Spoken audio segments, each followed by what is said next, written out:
여러분 안녕하십니까? 국민의힘이 총리와 장관 후보자들에 대한 임명 반대를 하고 있는 가운데 박준영 해수부 장관 후보자가 자진 사퇴했습니다. 민주당은 총리 후보자에 대한 국회 임명 동의안 처리 의사를 강하게 내비치고 있는데 과연 오늘 여당이 임명 동의안을 단독 처리하게 될지 짚어보도록 하겠습니다. 사사건건 시작합니다.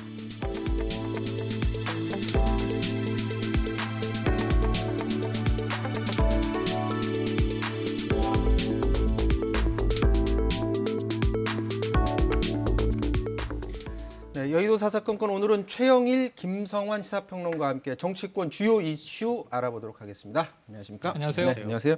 자, 대통령 인사청문회 채택 시한이 이제 하루 앞으로 다가왔는데 조금 전입니다. 박준영 해수부 장관 후보자가 자진 사퇴를 했고요. 계획대로라면 4시니까 지금부터 여야 원내대표가 다시 만나게 되는데 먼저 청문 전국 준비된 영상 보고서 말씀 나누도록 하겠습니다.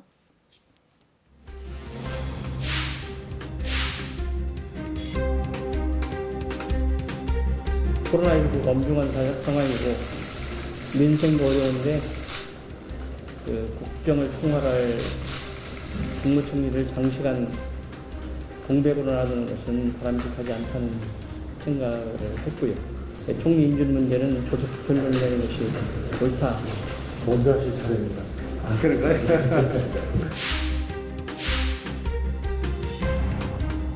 누차 말씀드렸습니다만 국무총리 그 자리의 공백, 그거는 명확하게 대통령과 민주당의 책임이 있는 사안입니다. 정세균 총리 본인의 대권 행보 때문에 그만두신 거 아닙니까? 국회에서의 동의 절차가 거치지도 않은 상태에서 국회에서 동의해 줄지 않을지도 모르는 상태에서 먼저 그 직을 던져버리고 지금 대권 행보를 계속하고 있는 겁니다. 그 책임을 도리어 국민에게 뒤집어 씌워서 국민에게 그렇게 말씀하신다 그러면 정말 무책임합니다. 국무위기다. 이런 말씀을 드리고 싶습니다. 오늘 우리가 지금 협상을 해가지고 국무총리 인준 동의안을 처리하자 말자 아예 협상 자체를 막아버리는 거 아닙니까? 어떻게 이 코로나 분단 와중에 하루가 중요한 이런 시기에 이렇게 이 국회가 아무 일도 못하도록 그 발목을 확 잡아버리는 겁니까? 과도한 말씀인데.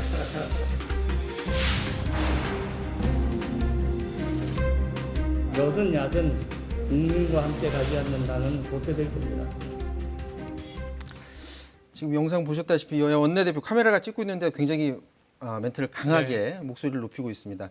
지금 청와대가 박준영 후보자 자진 사퇴 관련해서 또 입장을 냈는데 이 청와대하고 소통 과정에서 내린 결정이다라는 얘기를 했습니다. 사실 더 민초, 그러니까 초선 의원 그룹에서 최소 1명 이상 사퇴시켜야 된다라는 목소리를 냈었고 청와대에서도 무겁게 받아들인다라고 했기 때문에 대체로 예상은 적어도 1명은 내리고서 통과시키는 것 아니냐 이런 전망들이 있었는데 그렇게 됐다고 보시면 그렇게 될까요? 된 거고요. 사실은 이제 지난 10일 월요일에 대통령의 특별 연설 및 기자회견 이후부터 야당이 격앙되기 시작했죠. 3명 다 임명 강행하겠다는 거 아니냐.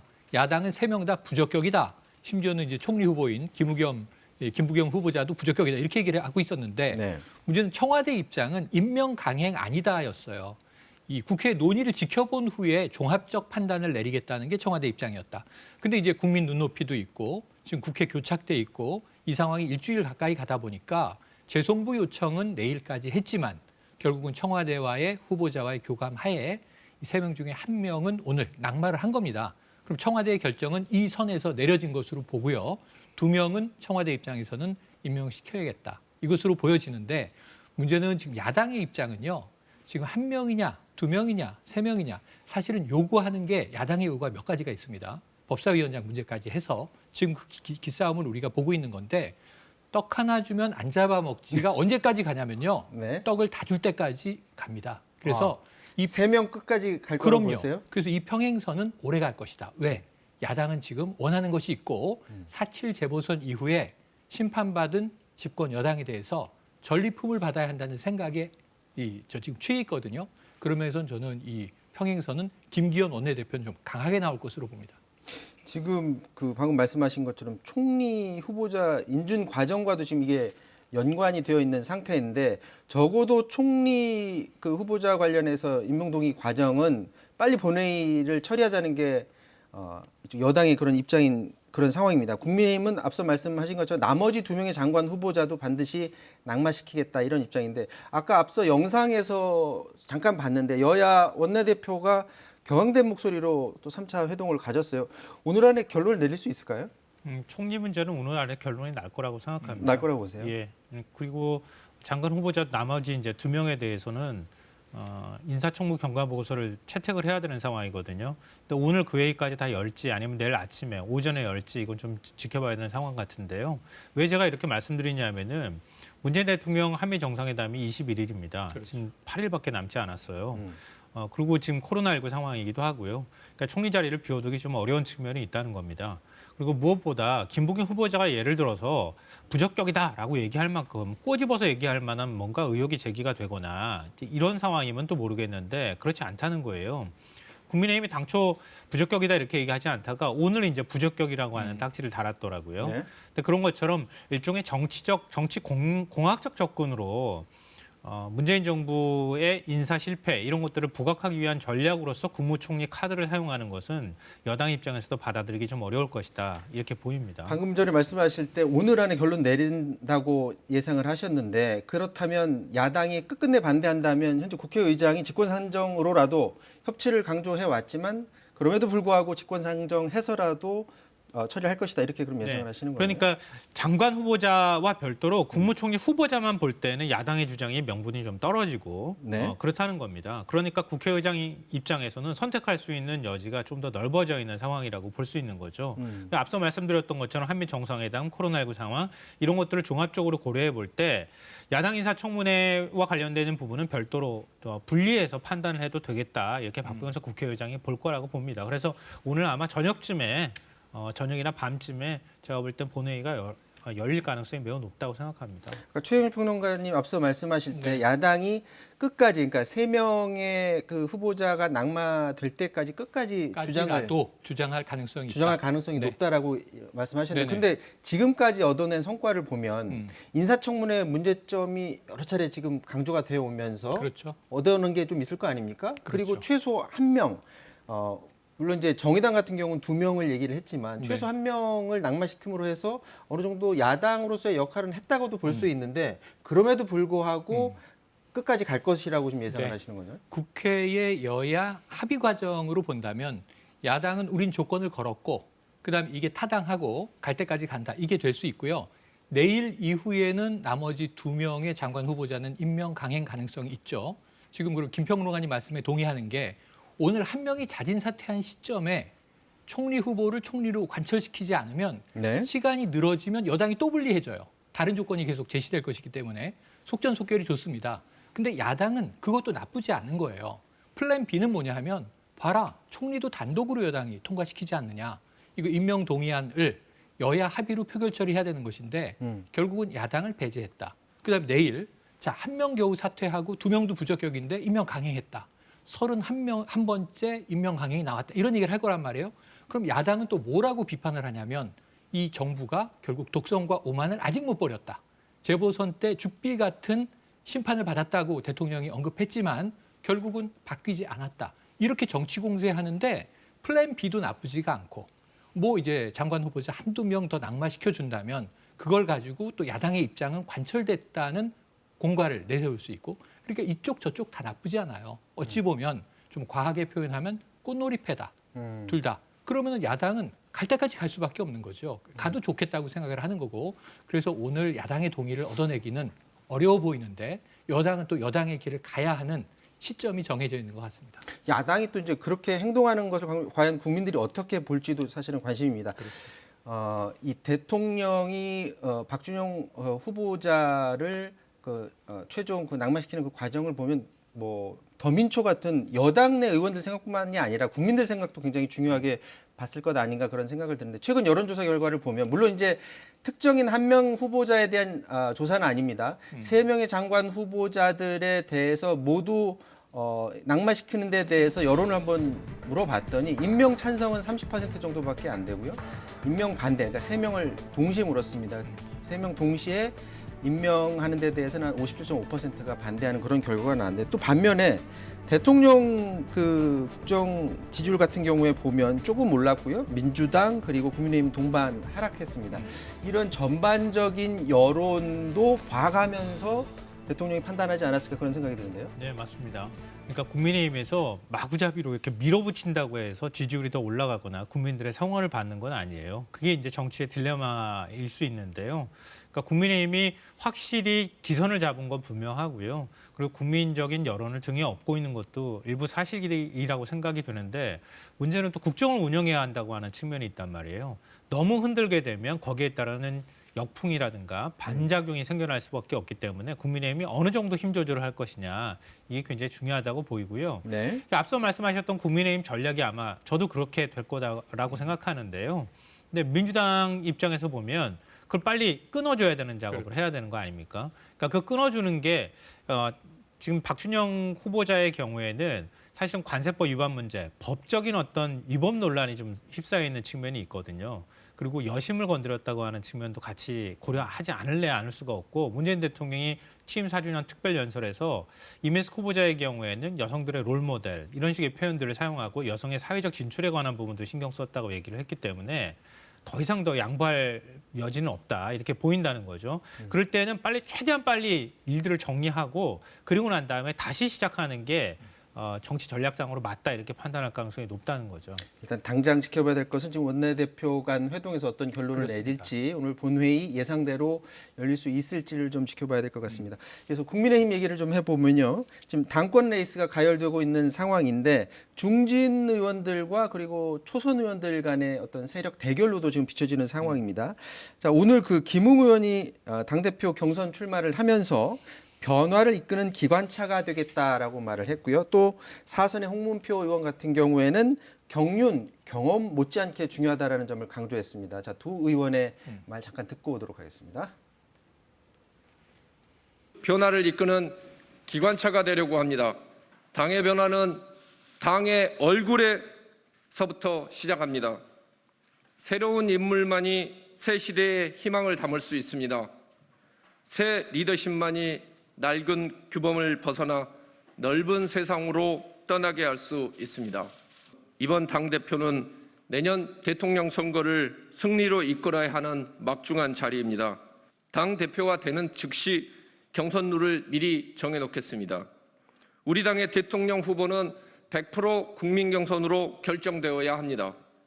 정통성을 찾으면서 자강이 되지 않으면은 정권을 잡기가 어렵죠. 그 부분을 이번 전당대회에서 하려면은 아무래도 경륜과 경험이 필요하고 때로는 결단이 필요한 이런 정치를 필요로 하는데 준비되지 않은 그런 경륜이 없는 분이 소위 당대표가 됐을 때 당은 더 어려울 수 있다. 전 주호영 의원은 좀 쉬어야 됩니다.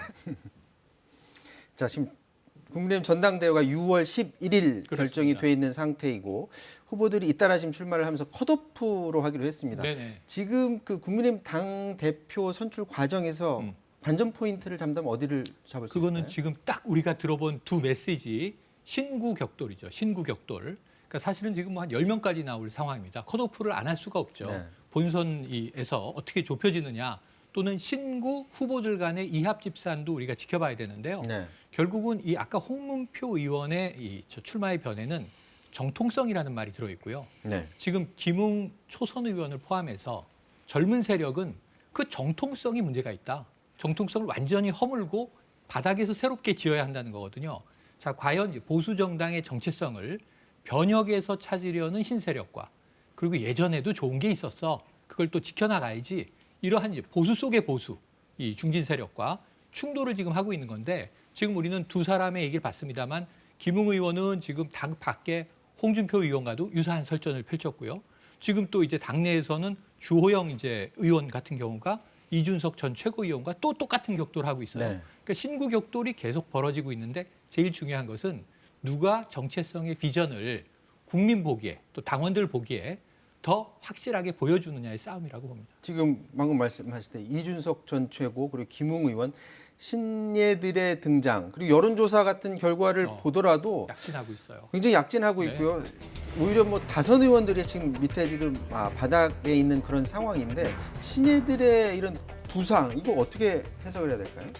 그러니까 정치는 새로운 정치가 항상 소구되잖아요. 새 정치를 보고 싶다고 하는 국민적 열망이 항상 있어 왔거든요. 네.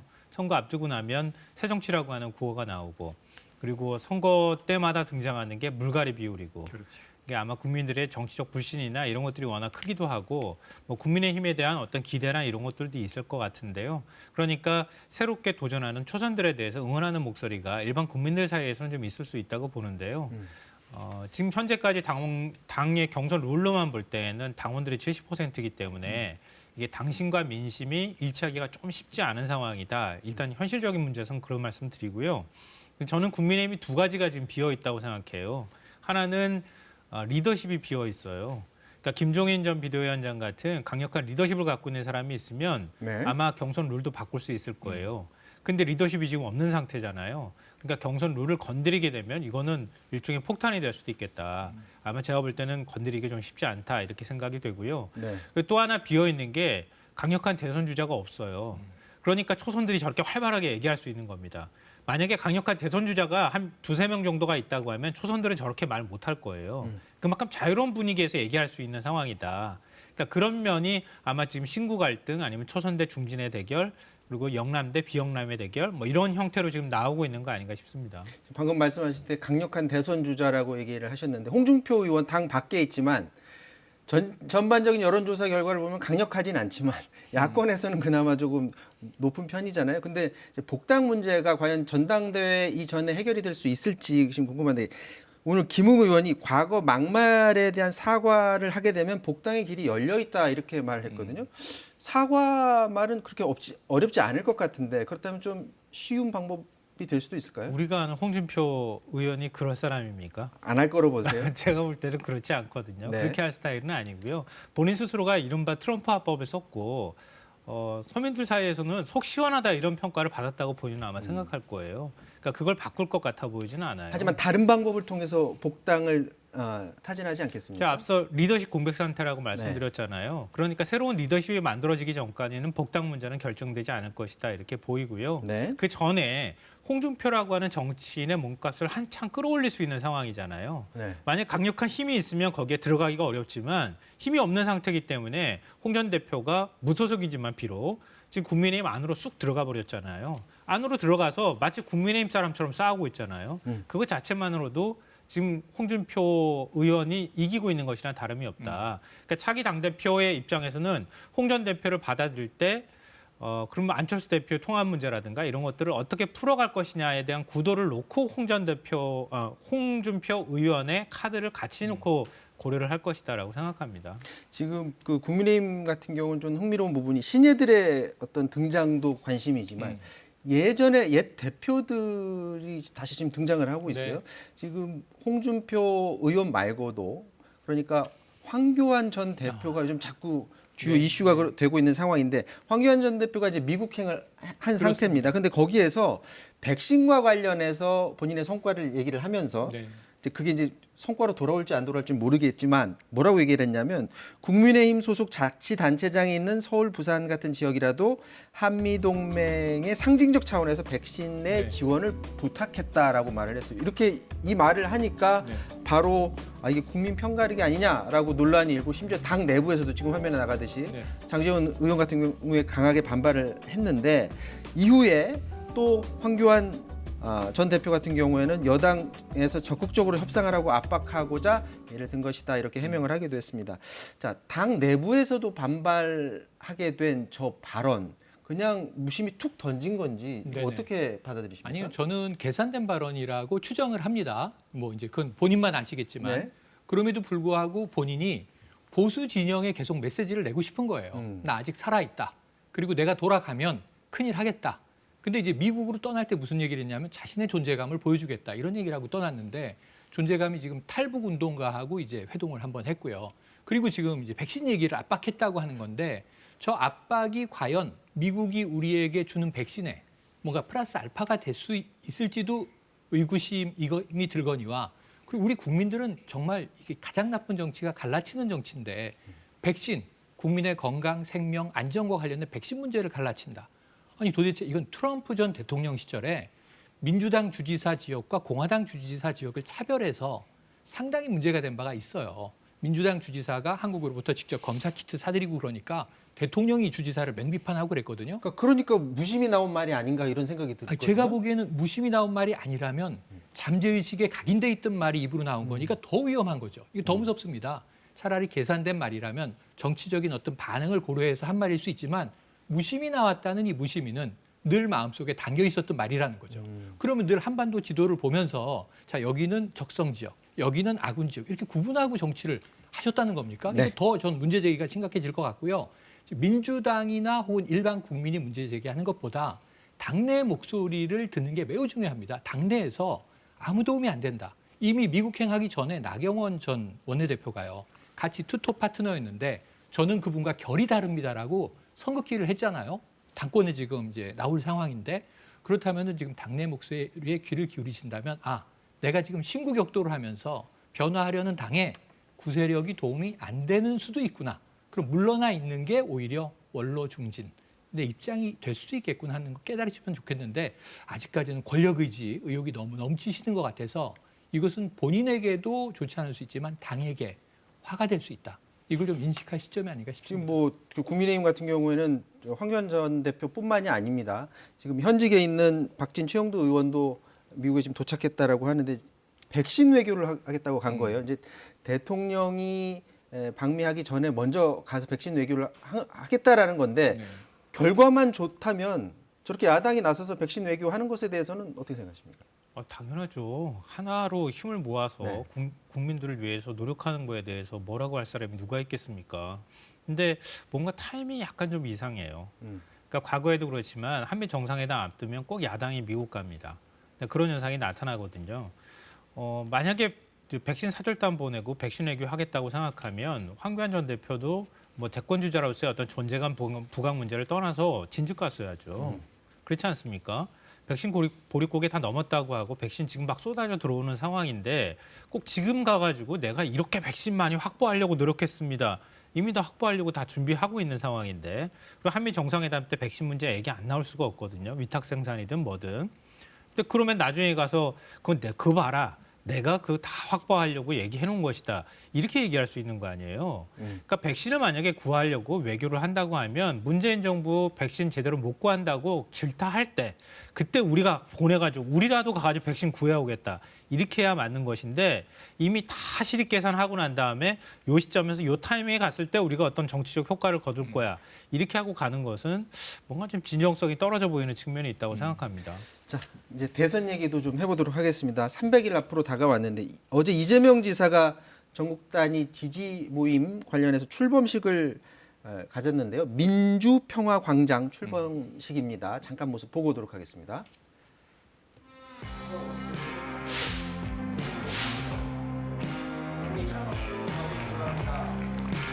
안민석 의원님, 노웅래 의원님, 양희원영 의원님, 유정주 의원님과 필수! 민주평화광장 출범을 진심으로 축하드립니다. 앞으로 먼 길을 함께 서로 손잡고 가실 수도 있을 것이라고 생각하니까 매우 가슴 벅차고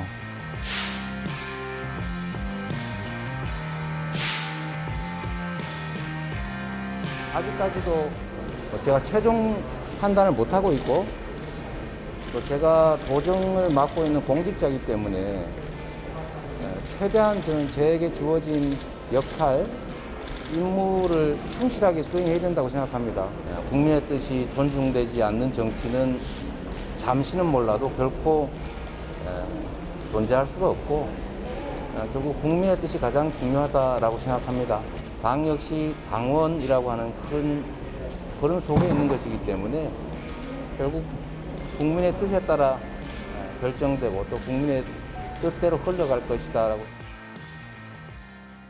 자, 뭐 아직 300일 남았지만 조직을 띄웠다라는 점에서 지금 관심을 받고 있는데 사람들도 영상에서 보듯이 굉장히 많이 왔어요. 근데 이른바 이해찬계 의원들 참석을 했고요. 그리고 그 노무현 전 대통령의 사위 박상원 변호사까지 참석을 한 걸 보면 분명히 외연 확대 노력 그리고 거기에 대한 어떤 결과물이 나온 것 아니냐 이런 생각이 드는데요. 네, 나오고 있고 앞으로 더 나올 가능성이 있습니다. 이제 지금 출범한 거잖아요. 15,000명 발기 이내 지금 현재 뭐 오선 조정식 의원하고 그리고 이종석 전 통일부 장관이 공동 대표인데 지금 이게 제목이 의미심장해요. 네. 민주평화 광장인데 이 광장을 붙인 것이 2007년 이해찬 대표를 지지하는 모임이 광장이었습니다. 그래서 또 이해찬계들이 그러니까 많이 이해찬계와 왔고요. 이미 교감한 것 아니냐. 이해찬 전 대표도 뭔가 좀 밀어주기를 합의한 거 아니냐. 이런 이제 관측도 나오고 있는 상황에서 많은 인사들이 참여했습니다. 그럼 앞으로는 이제 친문계, 친노계 인사들을 더 확보하는 그룹이 갈 거고요. 그리고 두 번째로는 지금 이제 의원 모임도 따로 있습니다. 성공 포럼. 이게 성장과 공정 포럼이라는 이름인데 이 안에도 지금 친문계 의원도 또 망라돼 있거든요. 그런 것으로 본다면 지금 이 어떤 경계, 친문, 비문 이 사이에 좀 경계 확장을 이재명 지사 측에서 적극적으로 시도하기 시작했고 앞으로 조금 더 넓혀갈 것으로 관망이 됩니다. 지금 뭐 각종 여론조사에서는 당내에서는 이재명 지사가 대선 후보군 지지율이 제일 높지만 당내 세력 면에서는 또 지지율이랑 정반대로 간다고 하는데 지금 경선 일정에 대해서 논란이 있기는 하지만 이거 일정이랑 맞물려 가면서 자기네 세력을 얼마나 넓히느냐 이게 중요한 관전 포인트가 될 수 있을까요? 그 대선의 공식 같은 거잖아요. 네. 어차피 권력을 잡는 과정이기 때문에 더 많은 세력을 확보하는 측이 권력을 잡는 건 어찌 보면 정치의 속성이기도 하니까요. 민주당 내에서 더 많은 세를 누가 가지고 가느냐 이거에 따라서 당연히 뭐 대선 주자가 되느냐 마느냐가 결정이 될 수밖에 없는 상황이고요. 뭐 앞서도 잠깐 말씀하셨던 것처럼 민주당 내 당내 기반이 이재명 지사는 별로 없거든요. 그러니까 정세균 전 총리라든가 이낙연 전 대표는 일종의 정치 엘리트 코스를 이렇게 그러니까 삶의 역정은 다를 수 있겠지만 엘리트 코스를 밟아왔거든요. 그러니까 자연스럽게 따르는 국회의원이나 정치 세력이 있을 수밖에 없는데 이재명 지사는 완전히 그거하고는 다르잖아요. 그러니까 성남시장부터 시작해서 경기도지사 그리고 이제 대권 도전을 하는 그러니까 다른 방식으로 지금 정치를 하고 있는 정치인이기 때문에 그런 면에서 민주당 내 당내 기반을 만드는 작업에 착수했다. 앞으로 그 세를 더 확장하려고 노력할 것이다 이렇게 보입니다. 자, 민주당은 이제 대선 앞두고 이제 관심 받는 게 경선 일정입니다. 어제 관련해서 이재명 지사에게도 이걸 물어봤는데 원칙대로 하는 게 조용하고 합당하다. 그 말은 원칙대로 계획된 대로 하는 게 맞지 일정 조정하지 말자라는 그렇죠. 의견인데 친문계 의원들 같은 경우에는 반대 목소리를 지금 내고 있는 상황 아닙니까? 네. 그렇다면 어떤 결정을 내리냐가 관심인데 지금 일반적으로 국민 여론조사를 해봤더니 일반 국민들 여론조사는 상관없다라는 조사 결과가 35%라고 하고요. 예정대로 진행하는 게 맞다라고 하는 게 또 한 40% 정도 나왔다라고 합니다. 이게 그 당원들 상대가 아니라 일반인들 상대니까 당연히 저런 결과가 나온 거겠죠. 그렇죠. 그러니까 제가 보기에는 전략적인 측면이 개입돼 있는 거잖아요. 미뤘을 때의 유불리, 지켰을 때의 유불리가 민주당에 전반적으로 좋아야죠. 필요하면 미룰 수도 있고 안 미룰 수도 있고 지금 보면 이 빅3 중에서 이재명 지사를 빼고 나머지 시간을 좀 벌어야 되는 정세균 전 총리나 이낙연 전 대표는 내심 좀 미뤘으면 좋겠다. 그게 어떻게 표현되냐면 과거에 미뤘던 전례도 없는 것은 아니다.